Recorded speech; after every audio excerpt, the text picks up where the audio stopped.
What's cracking, everybody? This is the Carter 117, aka Hodor, your boy. And today, we're going to go over some Rocket League camera settings, as well as my Xbox Elite controller setup that I use on PC and on Xbox for Rocket League. Now, some of you guys, I've done a lot of Overwatch ones, which have been pretty successful, and I figured now is the time to do a Rocket League one. So this one's a little bit impromptu. Just trying to get it out there for you guys. But anyway, so basically what we want to do is we want to go into options. All right, and we'll take a look. So my camera settings, I have camera shake turned off. So trust me, that makes it so that way, like when you're driving super fast, you hit the supersonic speed, it doesn't make the camera shake, which I find to be very annoying and kind of is in the way. Camera FOV, I have it all the way up to 110. This is so, I have more of a field of view of the field. Camera distance I have set to 200, so my camera's a little bit closer up to my car, more than some people like to play. My camera height is 70, and my camera angle is -2. With that being said, myself, I don't play as much 1v1, and I'm not that big of a dribbler. It's one of those things I'm getting better at, but I don't dribble very often. So with that being said, this setup I found really helps me with the aerials. For a while I was like overshooting them, going up way too high or undershooting them.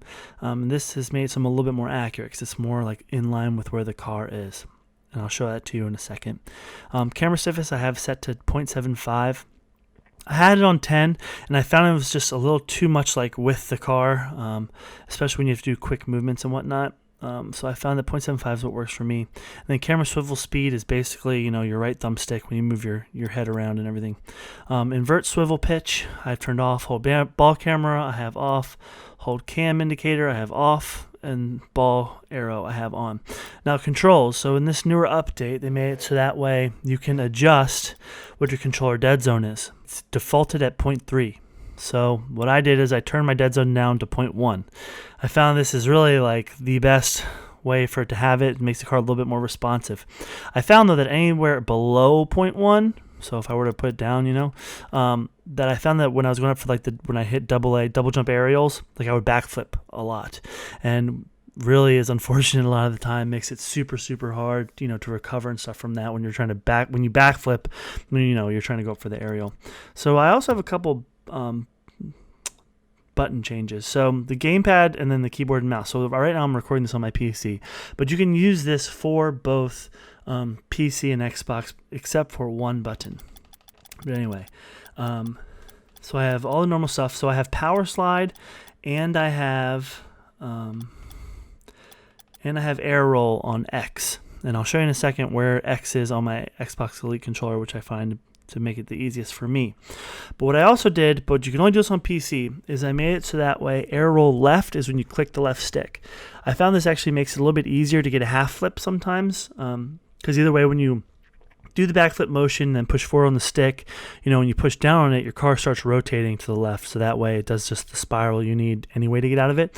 It just makes it a little bit, kind of gives you an extra, it gives you kind of an extra layer of protection to not mess up your half flip.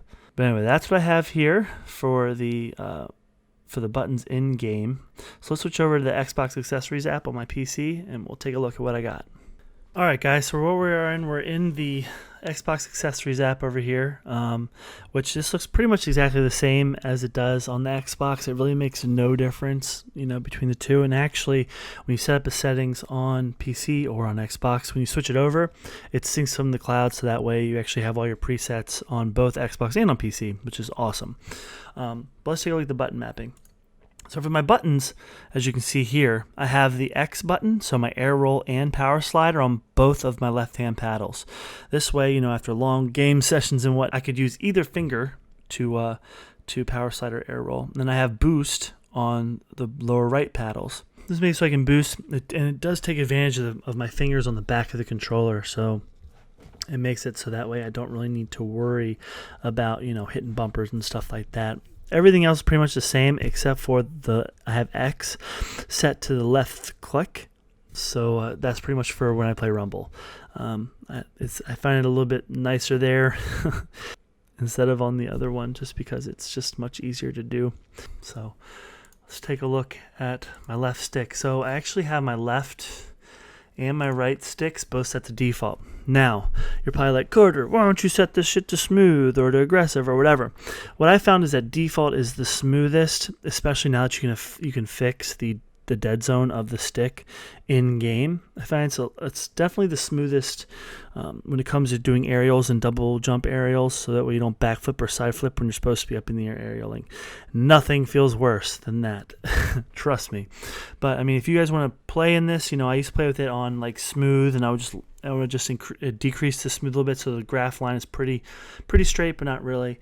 And I would turn on radial calculation just because I thought it might make it a little bit better or easier. But then I found my flips were getting all weird and whatever, so I just turned it back to default, and I found that this is probably pretty much the best setting for Rocket League. Both triggers, I have them from 0 to 100. Majority of the controller videos that I make, I have it set to 0 and 1. That's the way I can make like hairline triggers and whatnot for playing FPS games. But it is very important that you have it set from 0 to 100, because then you can actually have your whole period of trigger pull of acceleration. You can easily go from 0 to however fast you need to go by just pulling the trigger down. You can slow down and not go as slow. So also make sure your triggers are unlocked as well. Sometimes I'll go from playing Overwatch or Battlefield, and I'll switch to Rocket League and I'll forget to unlock the triggers, and then I have not a very fun time. I'm driving like half speed most of the time. But it's very, very important that you leave it at 0 and 100 for all racing type games. Even like in Destiny Sparrow Racing, you want to make sure you have the trigger 0 to 100. For vibrations, I turn it pretty much all the way down like I do for my other stuff. I might leave a tiny little bit, on the left and right main, but other than that, I believe I have vibration turned off in the game because I don't really like having vibration. I think it kind of takes away and kind of moves your concentration away from the game. That's what I got for you guys today on some Rocket League and the way that stuff happens. Ooh, these blue FSLs, pink FSLs, holler at your boy. But anyway, make sure you leave a like, a comment if you like the video. Leaving that types of stuff is extremely important, and it really, really does help out when it comes to being found in search and everything like that. I'm sure you've seen a bunch of other YouTubers, come up with those, type videos where they're bitching about YouTube and everything. But make sure you go ahead and hit me up and leave a comment and definitely subscribe. But anyway, hope you all have a good night. I'll talk to you all later. I'm out.